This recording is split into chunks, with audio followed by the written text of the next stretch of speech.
Bonjour, je suis Nadia Dosba du site www.ajusterleréel.com. Si vous regardez cette vidéo, c'est que vous avez suivi un lien depuis une présentation de mes ateliers d'initiation à la géobiologie et à l'aménagement d'espaces sains. Vous avez peut-être même déjà reçu les programmes, sinon vous pouvez me les demander par l'adresse mail indiquée sous la vidéo. Mais avant de vous inscrire pour être sûr que ces ateliers sont faits pour vous et répondent à vos besoins, je vais vous en dire un peu plus.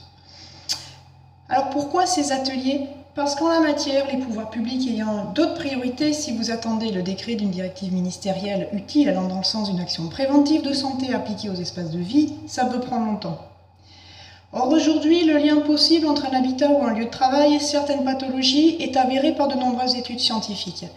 Voilà donc ma contribution personnelle à démocratiser les connaissances et permettre à chacun l'accès à l'autonomie vers une vie saine dans un environnement sain.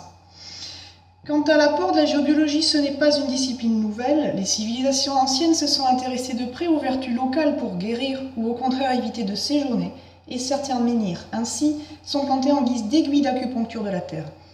Mais aujourd'hui, la liste des perturbations environnementales potentielles est élargie à celles artificielles d'origine technologique. Ainsi, si vous constatez des symptômes qui disparaissent quand vous quittez un endroit, il peut en être à l'origine et les facteurs en cause invisibles.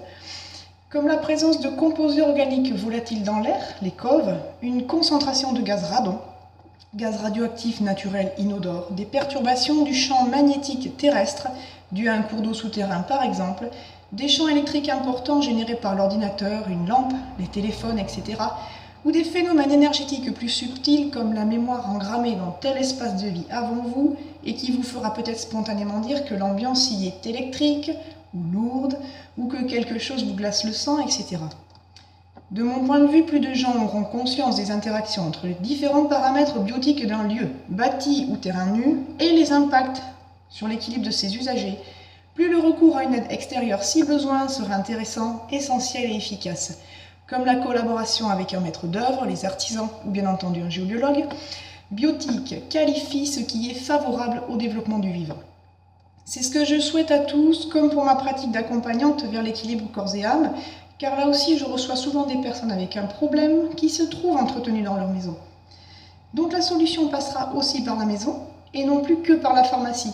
Mais le médecin ne se déplaçant quasi plus à domicile n'aura pas recommandé de régler le problème d'humidité de la chambre, par exemple, quand il est consulté. Par exemple, pour toute chronique saisonnière, de préférence l'hiver, quand le taux d'hygrométrie relative à l'intérieur peut être mal géré.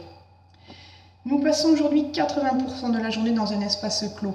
Sa biocompatibilité n'est donc pas négligée pour rester en bonne santé. Biocompatible qualifie ce qui n'affaiblit pas un organisme vivant. Les femmes enceintes, les jeunes enfants et les personnes à la santé fragile ou en convalescence, mais également les animaux et les végétaux, représentent le public le plus sensible aux pollutions ambiantes. Concevoir biotique, c'est respecter le vivant et vivre en harmonie avec l'environnement en aménagement des espaces sains qui facilitent le bien-être. Et vous verrez qu'il y a là beaucoup de bon sens. Pour ma part, ma vie actuelle, qui fait suite à plusieurs années de conception classique en agence d'architecture, est le résultat de ce que je pratique et que je vous livrerai, et qui, soit dit en passant, ne s'apprend pas encore à l'école d'architecture. Disons ainsi que ces ateliers sont sur fond de vécu. Je vous partagerai comment réaliser l'état des lieux, des qualités et inconvénients propres d'un lieu, avant d'acheter, de faire construire, ce qui permet de définir l'implantation la plus favorable pour un projet, ou de réaliser des travaux. C'est le biobilan, le bilan de biocompatibilité du lieu à partir duquel composer. Lors des ateliers, vous pratiquerez les relevés des pollutions principales et l'on testera également comment s'en prévenir pour une mise en application directe ensuite chez vous. Ces ateliers interactifs étant évolutifs, la transmission est principalement orale, plus quelques supports. Pour rappel, prendre soin du vivant est un art, pas une science. Et je tiens enfin à vous adresser toute ma gratitude à l'avance pour votre présence. Vous contribuez ainsi à un changement de regard sur le monde, plus responsable il me semble, quand on considère que l'on n'hérite pas de la terre de ses ancêtres, mais que l'on l'emprunte à ses enfants. Pour l'heure, je finis ma visite de chantier de rénovation en cours, et je vous dis à très bientôt, avec enthousiasme, si le cœur vous en dit. Merci de votre attention.